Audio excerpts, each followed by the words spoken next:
Welcome to civil service study. देखिए UPSC civil service का जो एग्ज़ाम है जीएस का वो 9:30 से 11:30 तक जो है कंप्लीट हो चुका। अब सी सेट की परीक्षा होगी 2 घंटे के बाद 2:30 से 4:30। तो कुछ एग्ज़ाम का जो प्रश्न है कुछ देख लीजिए किस तरह का पेपर आया। ठीक है, सारे सवाल तो नहीं है लेकिन कुछ प्रश्न देख सकते हो आप। अब देखिए जैसे एक प्रश्न आया था कि अफ़गानिस्तान 6-7 महीने से न्यूज़ में तालिबानियों के चक्कर में। तो अफ़गानिस्तान से प्रश्न ये बन गया कि किन देशों की सीमाएं अफ़गानिस्तान के साथ लगती हैं। ठीक है, वो भी 5-5 के साथ स्टेटमेंट बनाकर पूछा, जैसे कि Azerbaijan, Kyrgyzstan, Tajikistan, Turkmenistan, Uzbekistan. तो अफ़गानिस्तान वर्ल्ड मैप अगर आपने देखा होगा, ज्योग्राफी की प्रैक्टिस की होगी अफ़गानिस्तान, तो अफ़गानिस्तान को इधर पूरा कवर किया है पाकिस्तान। ठीक है, यहाँ पूरा ईरान ने घेर रखा है। अब यहाँ है उज्बेकिस्तान और यहाँ है तुर्कमेनिस्तान, और जो है किर्गिस्तान यहाँ पर है। तो किर्गिस्तान की सीमा अफ़गानिस्तान के साथ नहीं लगती है क्योंकि बीच में उज्बेकिस्तान और तुर्कमेनिस्तान आ जाते हैं नीचे से। ठीक है, ईरान पाकिस्तान दिया नहीं है। तो अगर आपको एक भी पता होता, यानी किर्गिस्तान पता होता, 2 को हमको एलिमिनेट करना होता, तो 2 से पूरा प्रश्न बन जाता। देखिए 2 यहाँ गया, 2 यहाँ गया, 2 यहाँ भी गया। तो अफ़गानिस्तान से सीमा बनाने वाले इस प्रश्न में कौन कौन से देश हैं? ताजिकिस्तान है, तुर्कमेनिस्तान है और उज्बेकिस्तान है। किर्गिस्तान नहीं है, अजरबैजान नहीं है। ठीक है, ईरान होता तो वो होता और पाकिस्तान होता तो वो भी होता।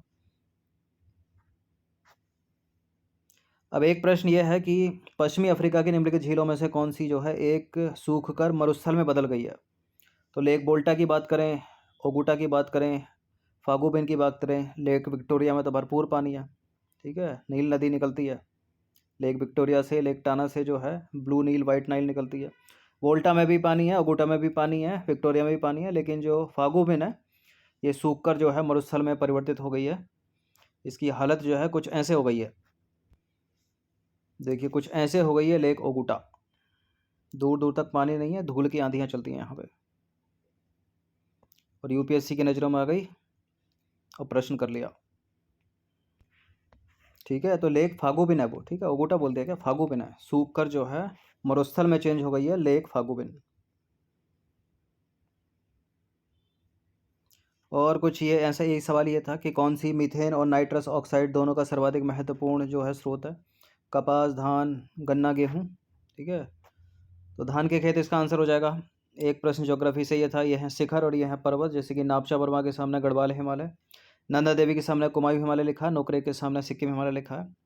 ठीक है, ब्लरी इमेज है थोड़ा, लेकिन पढ़ के जो है पता चल जाएगा। अब देखिए नोकरेक तो मेघालय में है, अब सिक्किम कहाँ पर थे, तो असम का भाग होना चाहिए ना, असम वाले का गलत हो जाएगा तीसरा वाला स्टेटमेंट, तो थर्ड को एलिमिनेट कर दीजिए। नामचा वर्मा गढ़वाल हिमालय कहाँ, उत्तराखंड की तरफ नामचा वर्मा। ठीक है, नॉर्थ ईस्ट वाला हो गया असम हिमालय, अभी तो पहला तीसरे को हटा दो तो केवल दूसरा सही हो जाएगा, नंदा देवी जो है कुमाऊं हिमालय। एक प्रश्न यह था, अक्सर समाचारों में सुनाई देने वाला शब्द है लिवेंट, मोटे तौर पर निम्नलिखित में से किस क्षेत्र से संबंधित है?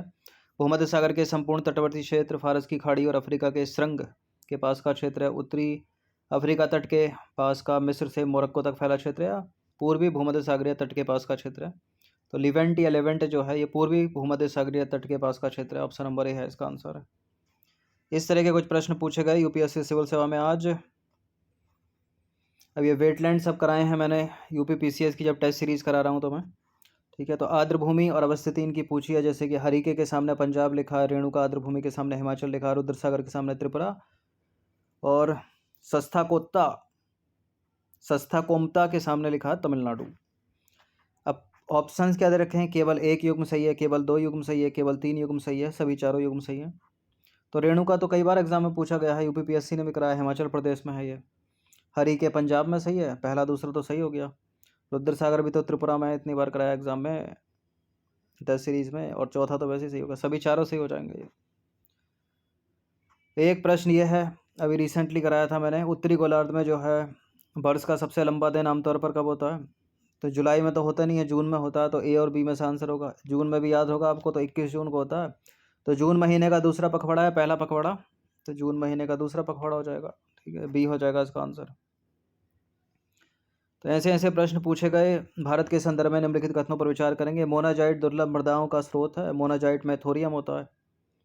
थोरियम लिखा, क्या लिखा है? थोरियम होता है, तो दो तो करेक्ट होगा ही होगा। थोरियम होता है। पहला सही है, दूसरा सही है।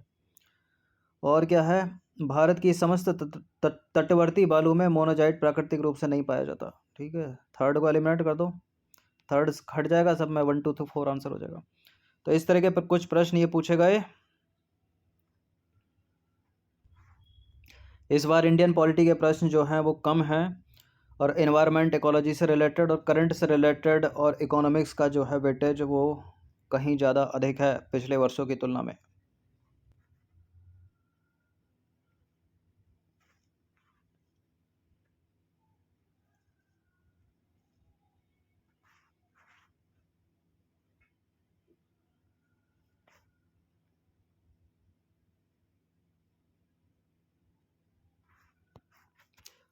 तो कुछ इस तरह के सवाल हैं। ठीक है, अभी तो ये जो है थोड़ा ब्लरी इमेज सा क्वेश्चन पेपर है, इसको अपलोड करेंगे अच्छे से। धन्यवाद।